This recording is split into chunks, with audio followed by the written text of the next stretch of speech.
are at least brighter with another rebel group, the Moro Islamic Liberation Front. Thousands are now gathering in Maguindanao to drum up support for the proposed Bangsamoro Basic Law. Our senior correspondent David Santos reports from Cotabato City. Proposed Bangsamoro Basic Law up for deliberations in Congress in the coming weeks. Moro groups are coming together in Maguindanao, perhaps to show that the bill enjoys popular support in this region. Now, more than 500,000 people, mostly members of the Moro Islamic Liberation Front and their families, are expected to show up for Monday's Bangsamoro Assembly. Of this number, only about 5,000 will be allowed to attend the program that will be held at the old Maguindanao provincial capital in Sultan Kudarat town. That's just next to the MILF's Camp Darapanan. Now, aside from the MILF, a faction of the Moro National Liberation Front, as well as representatives from the Christian and indigenous peoples communities, are also joining the Bangsamoro Assembly. Their leaders will be presenting resolutions and manifestos to enhance the proposed law, but also to express support for its passage, which has been in limbo since the Aquino administration. Organizers have invited President Duterte, including a number of lawmakers, to the ceremony. There will be also parang inputs on how to explain to the public, to the Bangsamoro, ano yung BBL, at baka may mga inputs pa sila. So it's a whole day event. The President will be there only in the culmination part in the afternoon. But during the day, may mga different speakers. As of Sunday afternoon, hundreds of unarmed MILF combatants have lined up the streets of Sultan Kudarat town. Aside from providing security, this is also somehow a show of force to remind the government and to the public that the MILF remains to be significant even after the signing of the 2014 peace agreement. In Cotabato City, David Santos, CNN Philippines. The military suggests local governments can still pursue the talks with the rebels.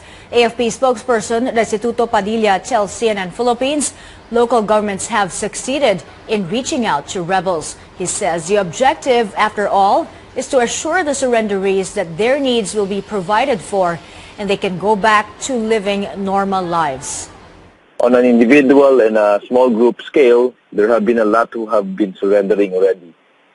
Many of them also bringing their firearms with them. So by our estimates, those that we have confirmed reached about more than 400, and in the unofficial list that are still being processed, about 700 more. The military is going to use parts of the billion-peso mega drug rehabilitation center in Fort Magsaysay. Padilla tells CNN Philippines they will use these barracks and temporary shelters or quarters for soldiers undergoing training.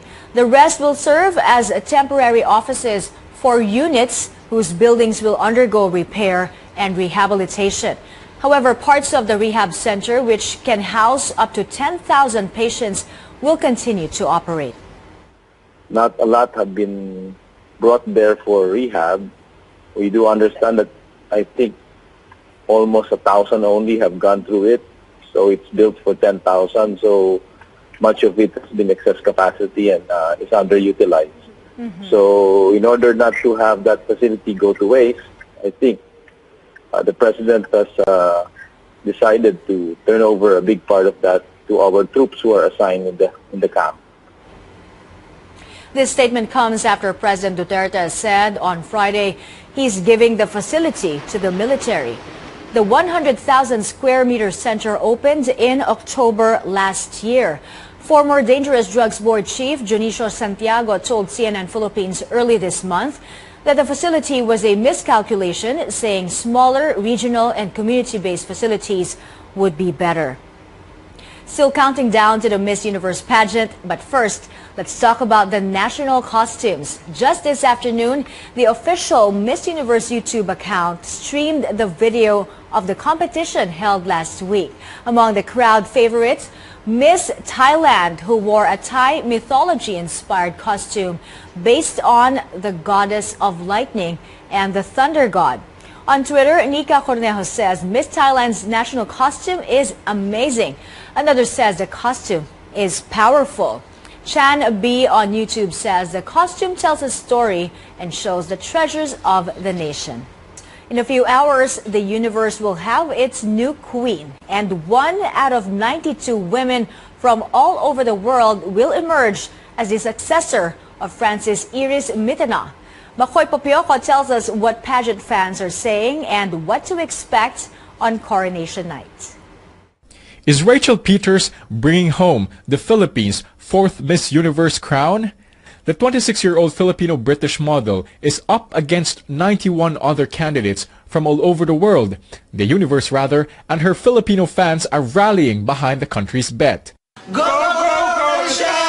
Sana manalo ka, iwi mo yung corona sa Pilipinas para masaya kaming lahat. Hello, Ate Rachel, ibalik mo na ang corona sa Pilipinas. Pageant enthusiast Jewel Lim says he will sleep early so he can cheer for Peters once she walks on stage. Nagvo-vote kami sa Twitter at sa Facebook para para support din. Alam mo naman, mga bakla nagkakaisa pag Miss Universe season.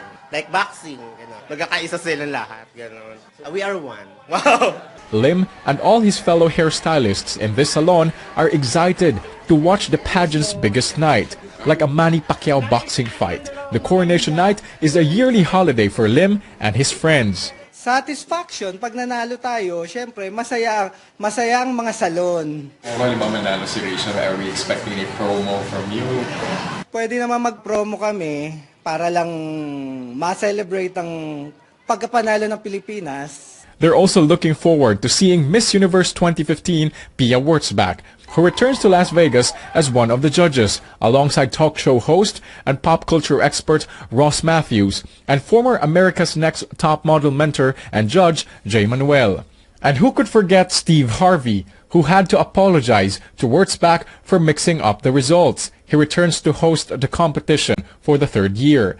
Model and body activist Ashley Graham also comes back as the backstage host. Another highlight, American pop star and former Black Eyed Peas member Fergie is performing to make it a one-hot Coronation Night.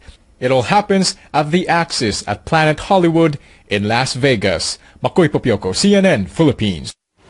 Miss Universe fever grips the country. Netizens are sharing how excited they are for our bet, Rachel Peters. Peter Paul Tumlad on Twitter says, quote, "Can't wait to see our very own Rachel Peters conquer the Miss Universe stage. All the love for Miss Universe Philippines."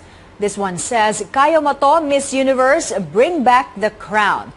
At Aishi29 says, "We got your back, Rachel."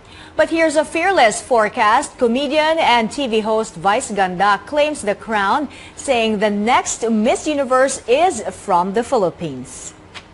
Rachel Peters sends her message to Filipinos on Instagram. She posted this picture holding her sash. She says through the competition, she has learned so much about herself. She says no matter what happens, she already feels like a winner. Thanking her supporters, she says, "You've all been incredible and you've all done your part. Now it's time for me to do mine. Mahal ko po kayong lahat," unquote. Miss Universe happens Sunday night in Las Vegas. That's tomorrow morning in Manila, starting 8 a.m. Let's find out what are the chances of Rachel Peters winning the Miss Universe title. Our Christine Jacob Sandejas talked to her mentor. Watch this. What competitive edge do you think she has over the other beautiful candidates from all over the world? Number one, her body is to die for. She has an athletic, sexy body with infinite legs. Aside from that, she has a personality. And secondly, her walk, her stance, her presence on stage, it was purely, I can say, outstanding. The costume was designed by Val Taguba. So we asked Val Taguba to prepare sketches for the national costume. And he prepared several. And then when we saw this Golden Sarimanok national costume, Rachel and I readily agreed that this is it for her. We really wanted to be different this time and to highlight Rachel's body. In the Coronation Night, it's going to be very sexy, highlighting Rachel's figure. How and will that affect what she will actually wear on coronation night? Secret. So you just have to watch out what she's going to wear on the final night. We bring you more stories and updates on the pageant later on. First, the latest in the UAAP, the Ateneo Blue Eagles draw first blood in the finals against the De La Salle Green Archers. They're one win away from snatching the title from their arch rivals. Here's Paulo Del Rosario. It is 1 up, 1 down for the Ateneo Blue Eagles. The Katipunan-based squad takes Game 1 of the best-of-3 final series against their bitter rivals LaSalle in a hot-blooded series opener in the UAAP Finals, 76-70. It was a team win for the Blue Eagles, who saw 4 of their players get into double-digit scoring. But it was their defense that left an indelible mark on the game. The Ateneans limited reigning MVP Ben Mbala to just 8 points, his lowest-ever point total in his collegiate career.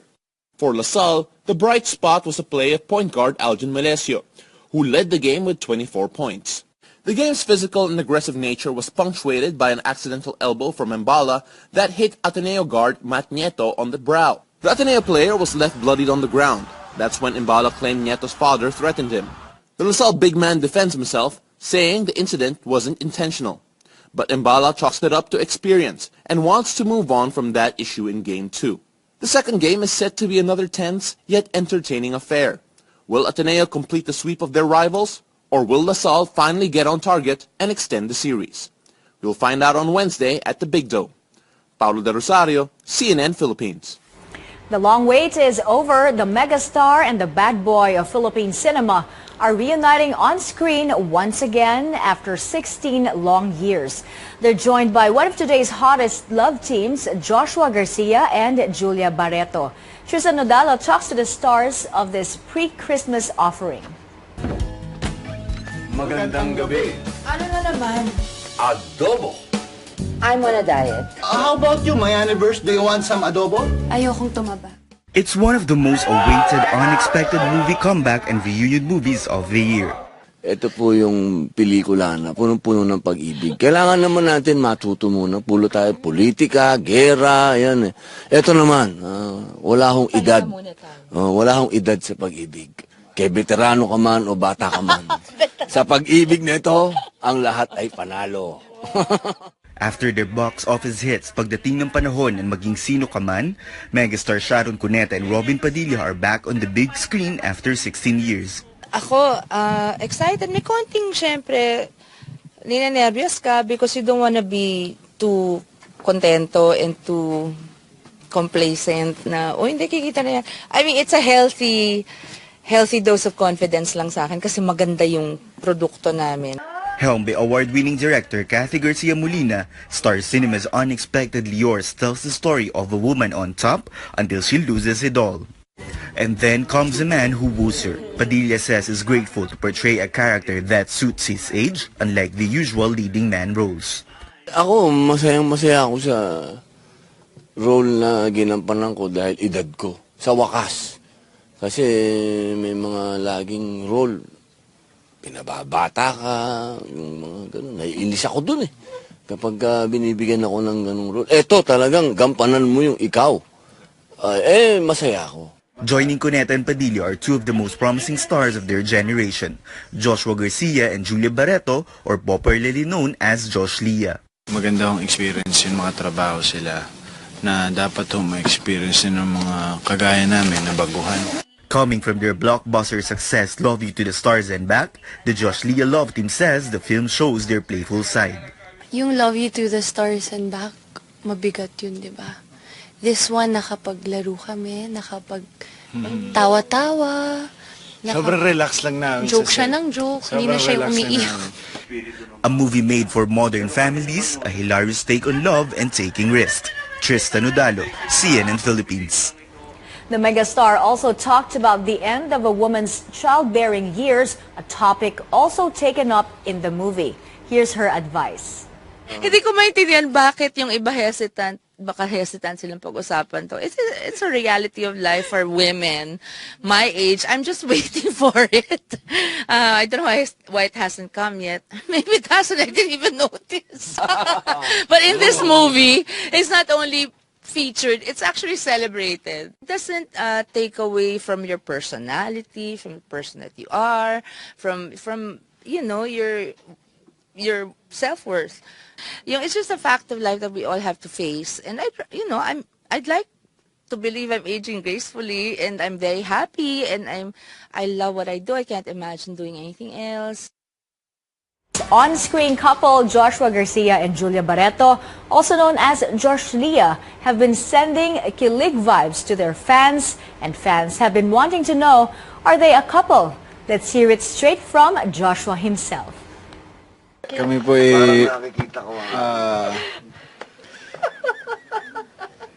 masaya sa isa't isa at kami po nag-enjoy sa aming ginagawa.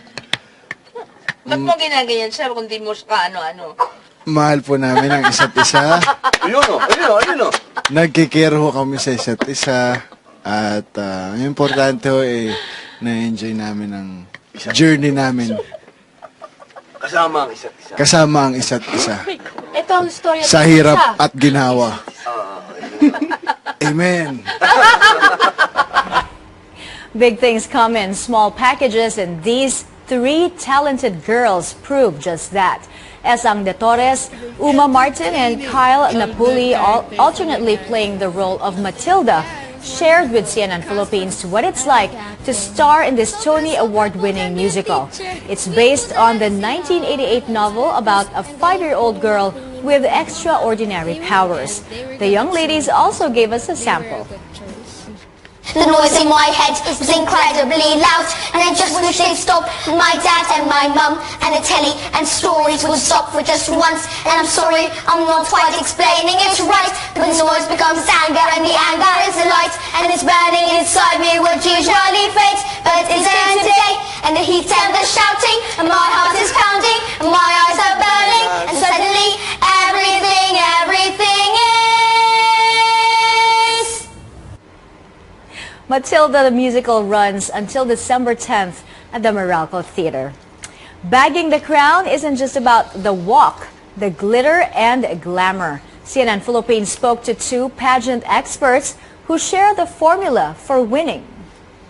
It's a combination of a lot of things that comprise about the winning formula. First, it's like what Sir Jonah said, hard work of the girls and pageant coaches like him. Yes. And then second is the girls' wit and intelligence. Third is the timing. Mm-hmm. We could factor in with that the explosion of social media and how our country has been enjoying a huge heavy sash factor when competing abroad nowadays. Yeah. And last but not the least is luck. Because no matter how one works hard for a pageant, if luck is not on her side, then she won't win. What does it take? How do you train them? It's very different now because this wasn't the case before. It takes a lot of time and effort. Like we start to train them from like 6 months before the finals of Binibining Pilipinas or Miss World. And it's very important that they absorb everything. So when they go into the battlefield, they're very ready. They're equipped with like knowing how to do your own makeup, because you have to know your face. Yeah. You know, there are other makeup artists, good makeup artists out there in the pageant, but it's important that you should know your face. And then also we have Q&A sessions, walking sessions. This is very important. So they're really prepared. Now, before we go, take a look at these photos of our very own Rachel Peters and some of our strongest competitors in their evening gowns in the pageant's preliminary competition.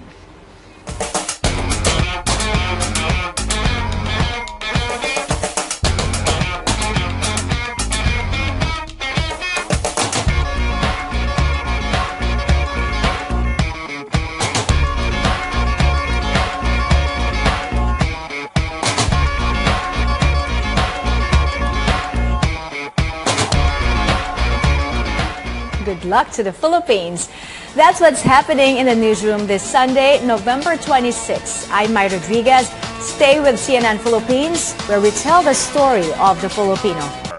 At magandang gabi, Senadora Cynthia Villar. Mama, totoo pong problema namang malaki itong issue ng fake news. Pero ano po yung pakay ng hearing kanina doon sa Committee on Public Information?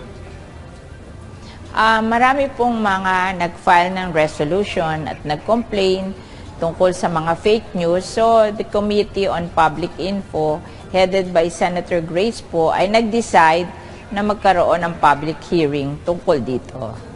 Well, kaya ko po natanong yon dahil yung, mukhang ang pinagbulan ng hearing, yung reklamo ng ilang senador tungkol dun sa isang website na di umunay nagkakalat ng fake news.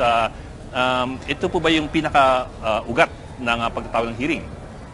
Marami na ring complaint but basically, ang pinakamalaking complaint yung that involved the 7 senators including me na nag-publish siya ng yung Silent No More PH ng fake news. Sinasabi that we refuse to sign yung yung resolution ni Senator Kiko na mag-investigate tungkol sa mga pagpatay sa mga kabataan. When in fact we were not asked to sign. We did not see the resolution, kaya we considered that as fake news. At we're so aghast kasi nanggaling sa kapwa namin senador yung resolution na nakarating sa blog nung Silent No More. So gusto namin na ipatawag yung people behind that Silent No More PH para i-explain sa amin bakit nila ginawa yun. Ma'am, pero po, malino po ba dun sa mga senador, dun sa buong chamber po, kung ano po yung definition ng fake news? Meron na po bang napagkasunduan kung paano i-define ang fake news, for example? Kasi I suppose everything starts from that definition ng kung ano ba ang ibig sabihin ng fake news. Yung fake news is di totoo. Hindi totoo. Kasi kung halimbawa may news ka ipapublish, dapat tatanungin mo daw yung point of view nung sinasabi mong masama sa fake news para siguruhin mo na yung sinasabi mo is correct, di ba? Yun ang definition nila na isang hindi totoo na news. Kaya ko po naitanong yun because there are a lot of people who would make the distinction between a site that pretends to be a news site versus a blog that gives opinion or commentary. For example, some people would say a fake news site pretends to be news, whereas a political blog would give opinion. Whether that opinion is libelous or slanderous would be a different matter altogether. Pero sa inyo pong pananaw, itong, for example, yung silentnomore.ph, ito po ay nagpapanggap na news site. Tinanong po ni Senator Subiri sa NBI kung that is libelous at sabi nila libelous daw. Kung that is against the law. So yung news na yon is against the law. Yun ang opinion ng NBI. Kung ganun po, ano po yung... At the mere fact na hindi sila, inimbita sila, yung some of them did not come, ba't ka hindi dadating kung tingin mo tama yung ginawa mo, di ba? Kaya tinatanong ko kay Senator Grace po, hindi ba natin sila ma-require na dumating para explain nila sa atin yung ginawa nila? At sa amin naman na Grace po, isasubpina sila para dumating sila. Yes, ma'am. I understand po, may sabpina na nga po for the next hearing para kay Mr. Kokoy Dayaw, allegedly the administrator of that site. Pero po, there was also the question as to whether, for example, a few days ago, ang Chief of Staff po ni Senador Pangilinan naglabas po ng screenshot na supposedly showing na nag-email yung opisina niya doon sa mga senador ng kopya ng resolution na yan. At that supposedly disproves. Tinanong ko lahat ang staff ko kung nag-email. Wala naman pong problema doon sa resolution. Ang problema, bakit nila gagawang istorya na we refuse when we did not see the resolution? It doesn't mean kung in-email sa'yo, you refuse. Diba? Paano kung hindi mo natanggap yung email? Paano gagawin mo? At saka, in addition, they said words na manlining the senators. Hindi lang nila sinabi na hindi nag-sign. Ang sinasabi na hindi naman kami pinasign talaga. And minalign pa nila yung mga senators kung ano-ano ang mga sinabi nila. So, double yon. Di ba? Double na kamalian yon. Hindi ka pa nagkasya na sinabi mong hindi nag-sign when we were not asked to sign. Minalign pa niya isa-isa yung mga senators. Ma'am, sa inyo pong pananaw, kailangan ho bang maglagay ng mga regulasyon pagdating sa mga sites na kagaya niyan? Yung mga blog sites, yung mga websites? So that they will be responsible. Kasi pwede mo naman sabihin na this is my personal opinion. Hindi naman to necessarily opinion ng lahat. At hindi mo naman minamalahin. I mean, let's talk about issues. Oo. Kung yun na nag-comment lang sila na hindi nag-sign, pero hindi nila minalain yung senators, I don't think we will be angry. Hindi. Kung ano-ano pa sinabi nila in addition. But don't we have enough laws as it is with regard to libel and slander? In fact, some people would point out that the Philippines has one of the most stringent libel laws in the world. Kasi in our libel law, you're presumed to be malicious until you prove yourself to be not malicious, which is a reversal of the... Alam mo, sa akin, kung ako lang ang tao sa Pilipinas, hindi kailangan ng any law kasi I don't intend to malign other people. Kaya lang, meron ding masasamang loob dito sa ating bansa at yun ang nagiging problema natin. Kung tayo ba ay mababait na tao, na we just limit ourselves to issues, hindi siguro magkakaproblema nito. So, masasabi natin that it depends upon the people and how they exercise their freedom, di ba? Kasi yung iba, ina-abuse ang freedom. May mga iba naman na conscious that freedom comes with responsibility, di ba? Tama naman po. On the other hand po, there are those during the hearing who pointed out that even certain officials who are now in government have also, to a certain point, been violative of these standards that the senators want to impose on Mr. Kokoy Dayaw. For example, there's a consultant in the DFA who maintains his own blog. Pero naandun sila kanina. Was also there. Hindi sila nahihiya sa ginagawa nila at sinasabi nila if the others feel that they have violated the law, naandun sila at dinidefend nila ang sarili nila, ine-explain nila, ba't wala siya doon? Diba? Pero po, and how can you explain calling senator bad names? I mean, ito naman mga ibang to, hindi naman nagsasalita ng ganong mga bad names against senators. Siya, kung ano-ano sinabi niya about the senators, na hindi naman totoo. Ma'am, but... aren't there sinabi niya kay Pacquiao na Pacquiao was a former drug addict who became a boxer. How can you be an international, well-known boxer, award-winning boxer all over the world and addict ka? Hindi mo ba alam na hindi capable ang mga addict na maging ganong kagaling na boxer because it takes a lot of discipline to become a world-renowned boxer. Yes, ma'am, I understand. Pero po, for example po, in the case of That's Mr. common Pacquiao, sense. That's common sense. Yes, Oo. So, hindi niya dapat sinasabi yun. Oo. Pambansang kamao, sasabihin mo, drug addict.